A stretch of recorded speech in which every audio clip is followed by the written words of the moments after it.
अस्सलाम वालेकुम व्यूअर्स, मेरा नाम इरफान असगर। आप मेरा यूट्यूब चैनल देख रहे हैं व्यूअर्स। आज काफ़ी दिनों के बाद मैं आया हूँ दोबारा यूट्यूब पे। कुछ डिस्कशंस हो रही थी, चीज़ें हो रही थी, कुछ अगले प्लानिंग हो रही थी। तो उसी हवाले से मैं बात करना चाहूँगा कि जिस तरह से अभी ये बाबर आजम साहब को अवार्ड मिला है, तो मैं ये देखना चाह रहा था कि किस तरह से, क्या क्राइटेरिया था, क्या सिचुएशंस थी, क्या हालात थे, क्या सर्कमस्टेंसेस थे जिन पे जो है वो बाबर आजम साहब को अवार्ड मिला। और मैंने ये भी देखा कि यूट्यूब पे जो उनसे बाकी लोग थे, सब लोगों ने जो उन पे तनकीद कर रहे थे, जिन पे डिबेट कर रहे थे, बातें कर रहे थे, उन्होंने बड़े ही एकदम यू टर्न लगाया और आके उन्होंने, सबने ही, उन लोगों ने जो तनकीद कर रहे थे, सबने कहना शुरू कर दिया कि जनाब वो जो तनकीद कर रहे थे, जो तनकीद कर रहे थे, उन्होंने ही कहना शुरू कर दिया कि जो तनकीद कर रहे थे उनके मुंह सर शर्म से झुक गए हैं, और ये हो गया और वो हो गया है। अब किस मुंह से वो तनकीद करेंगे, चीज़ें करेंगे, सारा कुछ करेंगे। तो मैं हंस भी रहा था कि चलो ठीक है, इन्हीं लोगों की तनकीद से जो है वो पहले बाबर को अपसेट किया गया, और उसके बाद जब आईसीसी ने जो है वो इतने ढेर सारे, इतने बेशुमार, और खासतौर पर सर गैरी सोबर अवार्ड्स और सारा कुछ वो करके इतना जब नवाज दिया, तो किस तरह से एकदम टेबल टर्न हुई और सारा कुछ हुआ। अब ये अवार्ड मिलता किस तरह से है, क्राइटेरिया क्या होता है, ये बड़ा इंटरेस्टिंग है। ये अगर आप पता कराएं तो आपको पता चलेगा कि कुछ जर्नलिस्ट होते हैं, इसमें पाकिस्तानी जर्नलिस्ट भी इन्वॉल्व हैं। कुछ जर्नलिस्ट हैं, वो जर्नलिस्ट का एक पैनल बनता है, उनको जो है वो कुछ एक बेंचमार्क दिया जाता है, कुछ पॉइंट्स दिए जाते हैं कि ये पॉइंट्स हैं, इन पॉइंट्स पे आपने देखना है कि किस तरह से कौन सा प्लेयर किस कैटेगरी पे, किस सूरत हाल पे आता है। तो वो उन पॉइंट्स की निस्बत के हिसाब से जो है वो उनके पास और कोई ऑप्शन नहीं होती, उन्हीं पॉइंट्स पर उन्हें देखना होता है, उन्हीं पॉइंट्स पे कौन पूरा उतरता है उस तरह से देखा जाता है। उसमें ही जो है वो हुआ कि प्लेयर ऑफ द ईयर जो है बाबर आजम हुए, और प्लेयर ऑफ द ओडीआई जो है वो बाबर आजम हुए, और साथ सर गैरी सोबर्स अवार्ड, वो जो है वो अवार्ड और सारा कुछ वो मिला उनको। और बड़ी ज़बरदस्त, बड़ी अच्छी बात है। लास्ट टाइम जो है वो पाकिस्तान के ज़्यादा प्लेयर्स थे इस कैटेगरी में थे, लेकिन रिजवान भी थे और शहनशाह अफरीदी भी थे, और हमारी एक जो वुमेन क्रिकेटर थी वो भी थी। इस बार जो है वो सिर्फ एक ही इन पे हुआ, ये नहीं हमने देखा कि ऐद की सिर्फ एक कोई बंदा होया है। हमने ये शोर मचा दिया था कि Babar Azam, Babar Azam, Babar Azam. Fair enough, yes Babar Azam, why not, yes Babar Azam जो है वो हमारा प्राइड है, वो सारा कुछ है, उस पर कोई ऐसा कोई दूसरी राय नहीं है। बल्कि उनके जो वालिद साहब है, हमेशा बड़ी अदबी और बड़ी ज़बरदस्त किस्म की जो है वो उनकी ट्वीट्स होती हैं। उन्होंने साथ इस बार भी लिखा कि ये जो अवार्ड है, ये मैं उन यंग बच्चों के, मैं मफहूम बयान कर रहा हूँ कि यंग बच्चों के को डेडिकेट करता हूँ, जो अपने से बड़ा जो है वो किट बैग उठा के जो है वो ग्राउंड्स में आते हैं।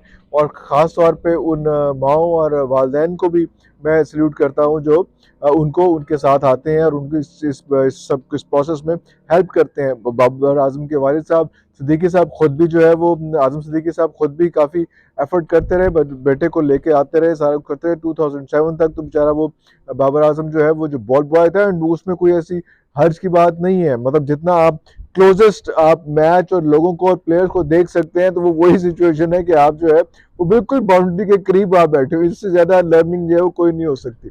और बड़ा अच्छी बात है कि यहाँ से एक बंदे ने जो है वो अपनी उसका फ्लाइट का स्टार्ट किया, और कहाँ से कहाँ माशाल्लाह आज जो है वो दुनिया के अजीम तरीन क्रिकेटर जो है वो है उसमें। और पाकिस्तान के भी अगर देखे जाएँ तो बहुत चुने हुए क्रिकेटर्स हैं जो इस लेवल तक, इस महराज तक पहुँचे हैं, इस लेवल तक इस सारा पहुँचे हैं जिस तरह से बाबर आजम ने किया। No harm in it, but इस सारे सिस्टम से, सारा कुछ से हासिल क्या हुआ पाकिस्तान को, दैट इज़ वेरी इंपॉर्टेंट।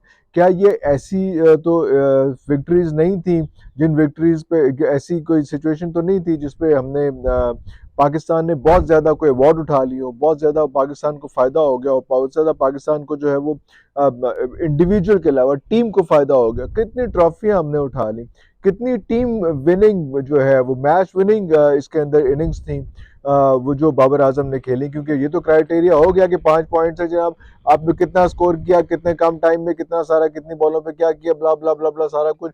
वो तो आप एक कंप्यूटर को फीड करें तो वो भी आपको बता देगा कि भाई ये बंदे, पता नहीं उन्होंने इतने जर्नलिस्ट वगैरह क्यों रखे, इतने पैनल क्यों बनाए। पहले तो बल्कि ये होता था कि खासतौर पर एक तकरीब होती थी, उस तकरीब में सब प्लेयर्स जाते थे और वहाँ पार्टिसिपेट करते थे, बाकायदा फिजिकली ट्रॉफी जो है पेश की जाती थी, पूरा इवेंट होता था उसमें। वो इवेंट वगैरह तो आजकल नहीं हो रहा है, मतलब कोरोना के बाद जो है वो इवेंट नहीं हुआ, उसके बाद हुआ ही नहीं। तो वो सारा कुछ तो था उसमें, लेकिन कितनी मैच विनिंग इनिंग्स थी। हमें इस मुल्क को, इस टीम को, जिसके वो कप्तान मुकर्रर किए गए, उस टीम को कितना फ़ायदा हुआ इस सिचुएशन में, वो एक इम्पॉर्टेंट जो है वो चीज़ देखने वाली है। कितने हमने टूर्नामेंट्स जीते, मैचेस जीतने की बात नहीं हो रही, जब जब एक कैप्टन होता है तो वो मैच जीतने की बात नहीं करता, टूर्नामेंट जीतने की बात करता है। कितनी ट्रॉफियां उठाई हम लोगों ने, वो एक इंपॉर्टेंट फीचर है। कितने टेस्ट मैचेस जीते हमने, वो एक इंपॉर्टेंट फीचर है। कितने ओडीआई, जितने ओडीआई के वो हैं, वो उसमें वो ओडीआई चैंपियनशिप्स कितनी हम जीती, वो एक इंपॉर्टेंट फीचर है। तो ये सारी चीजें ओडीआई के जो है वो बेस्ट बैटर जो है वो डिक्लेयर हुए हैं, player of the ODI ICC के। तो उसमें वो एक हमारे लिए वो एक इम्पॉर्टेंट फीचर है। इतनी खुदगर्ज और इतनी इंडिविजुअल इनिंग्स तो नहीं थी कि हमें जो है वो उसमें प्रॉब्लम हुई। हमेशा हमने देखा कि टेस्ट मैच में जो है, जब उनकी पहले बारी आई है, जब पहली इनिंग में उन्होंने अच्छा बड़ा स्कोर मारा है, और जैसे ही, और दो चीजें मैं आपको पहले भी बताता रहा हूँ, अगर आप मेरे व्लॉग्स पे देखते रहे, अगर आप उसका क्राइटेरिया निकालते हैं ना, सिचुएशन क्या आती है, आपका ये मसला आता है कि जनाब पहले दिन जितना आपने स्कोर कर लिया, अगले दिन जब आप दोबारा आएंगे तो जल्दी आउट हो जाएंगे। ये एक सेट फॉर्मेट है बाबर आजम का। अगर आप ये देखेंगे कि सेकंड इनिंग में बहुत रेयर है कि उन्होंने बड़ा स्कोर किया हो। जब स्कोर चेज कर रहे हैं टेस्ट मैचेस में, तो वो बहुत रेयर है कि उन्होंने स्कोर चेज किया हो उसमें। जिसमें बड़ी इनिंग्स हैं, बड़ी इनिंग्स खेली हैं ओडीआईज में, उसमें विनिंग रेशियो कितनी है, ये सारा कुछ जो है वो भी देखना है उसमें, कि आपने आपने एक कंट्रीब्यूट टुवर्ड्स द टीम, कितनी कंट्रीब्यूशन है, वो सारी चीजें देखनी है। वो सारी चीजें हमें थोड़ी सी कम नजर आती हैं। हम जो नकाद हैं या क्रिटिसाइज करते हैं या बहस करते हैं इस चीज पे, या ये सारी चीजें करते हैं, वो हम इस चीज पे नहीं कहते कि Babar is the best player, individual best player. आप कोहली को देखते हैं, बाकी प्लेयर्स को देखते हैं, उनका जो है वो स्कोर बोर्ड के ऊपर सिर्फ अपने नाम के ऊपर नहीं होता, उनका स्कोर बोर्ड के ऊपर जो है वैसे जो है नजर होती है कि किस सिचुएशन में हमने कहाँ पे लेके जाना है, टीम को कहाँ तक पहुंचाना है, क्या चीजें करनी है। वो चीज जो है ना, वो बहुत बड़ा मिसिंग लिंक है। उस मिसिंग लिंक पे कोई भी बात नहीं कर रहा है उसमें। हमें भी फख्र है, हमें भी खुशी है कि बाबर आजम जो है प्लेयर ऑफ द ईयर हुए हैं। हमें भी फख्र है कि वो सर गैरी सोबर्ग अवार्ड मिला है, सारा कुछ हुआ है, बिल्कुल ठीक है। गारफील्ड सोबर या जैसे भी गैरी सोबर्ग जो भी कहा जाता है उसमें, वो सारा कुछ ठीक है उसमें, लेकिन हमें ये भी देखना है कि उसकी टीम में कंट्रीब्यूशन कितनी है, टीम को उसका कितना फायदा हो रहा है, वो एक इंपॉर्टेंट फीचर है। ये अभी ये मेरा ख्याल है जो भी अवार्ड्स दे रहे हैं, जो भी सारा कुछ कर रहे हैं, वो इस सिचुएशन पे इस सारे कुछ पे नहीं आ रहे हैं, वो ये चीज नहीं बता रहे हैं उसमें। दूसरी बात, हम इसलिए Babar Azam, yes Babar Azam as an individual player, yes, but we want him to be a good captain as well. उसकी तरफ कैसे जाएंगे, उसकी तरफ बड़ा अच्छा बड़ा आसान तरीका था उस वक्त जब आराम से लोग सब काम कर रहे थे, और ये चीजें इस तरफ बड़े आराम से बड़े सुकून से चलती जा रही थी, और चीजें जा रही थी, जब आपके पास सीनियर प्लेयर्स जो है, बाबर आजम से सीनियर प्लेयर्स उसकी टीम में थे, जो उसके अंडर खेलने को तैयार थे, जो उसको ग्रूम करने को तैयार थे।